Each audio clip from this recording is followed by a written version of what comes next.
Hello বন্ধুরা, তোমাদের কাছে আমি টমেটো সসের রেসিপি নিয়ে এলাম। এই যে টমেটোটা কড়াইতে আমি ফেলে দিলাম। কড়াইটা গরম হয়ে গেছে, কড়াইতে ঢেলে দিলাম। টমেটোটা কী করে করেছি, টমেটোটা নুন দিয়ে আগে সিদ্ধ করে নিয়েছি। সিদ্ধ করে নিয়ে এটাকে মিক্সিতে ঘুরিয়েছি, ঘুরিয়ে ছাঁকনি দিয়ে সবটা ছেঁকে নিয়েছি যাতে কোনো দানা খোসা কিছু না থাকে। ছেঁকে নিয়ে কড়াইটা গরম করে এটা দিয়ে দিলাম। এবারে এটাকে টমেটো সস করবো। তা 1 কিলো টমেটো আছে, 1 কিলো টমেটোটা দিয়ে দিয়েছি। দেওয়ার মধ্যে এতে 2 চামচ ভিনিগার দিয়ে দিচ্ছি। এই যে 2 চামচ ভিনিগার আমি দিয়ে দিলাম। এটাকে ফুটবে, ফোটার পরে একটু 200 গ্রাম চিনি, একটু আদা রসুন আর কাঁচা লঙ্কা লাল রঙের যেগুলো হয় সেগুলো নিয়ে পেস্ট করে এটা দিয়ে দিতে হবে। তাহলে এটা এখন একটু ফুটুক, তারপরে আমি এগুলো দেব। বন্ধুরা, আমার সস ফুটে গেছে।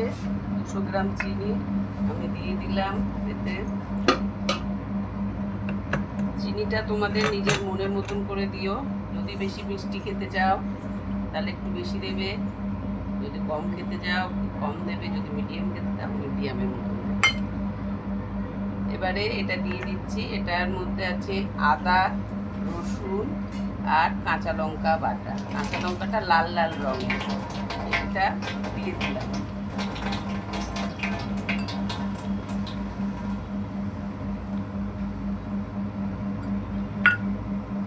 এটা আছে গরম মশলা, এই গরম মশলাটা দিয়ে দিলাম।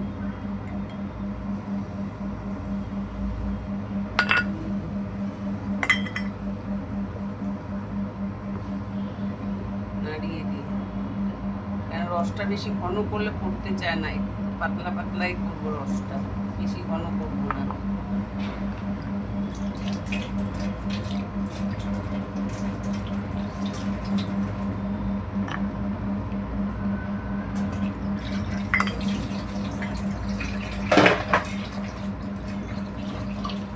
একটু এর দিয়ে নামিয়ে দেবে।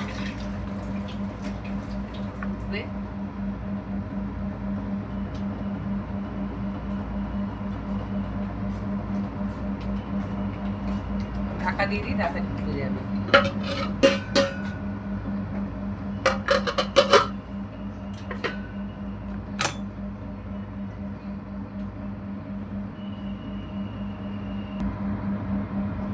বন্ধুরা, এবারে অ্যারারুট দিয়ে দিচ্ছি। এই যে একটু অ্যারারুট গুলে রেখেছিলাম সেটা এবারে দিয়ে দিলাম। দিয়ে এটা জাল দেবো একটু।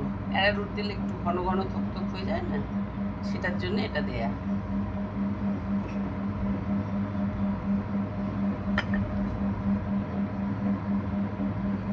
একটু এ হলেই এটা হয়ে যাবে।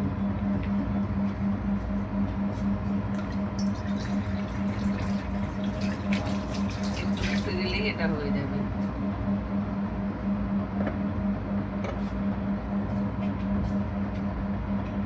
ঘন ঘন ভাবটা এসে যাবে।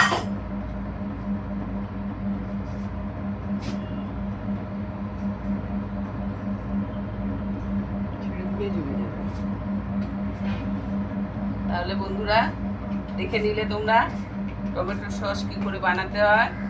চটপট নিজেরা বাড়িতেও বানিয়ে ফেলো, ঘরোয়া টমেটো সস খেয়ে খাও। বাজারে কিনতে গেলে নানান রকম ভেজাল থাকে, কেউ পচা কুমড়ো মেশাচ্ছে। এইসব জিনিস নিজেরা ঘরে করে খেলেই ভালো, ঘরোয়া জিনিস ভালো হয়, সুস্বাদু হয়। তোমরা বানিয়ে ফেলো। এখন রাখি, আবার অন্য কিছু নিয়ে আসবো।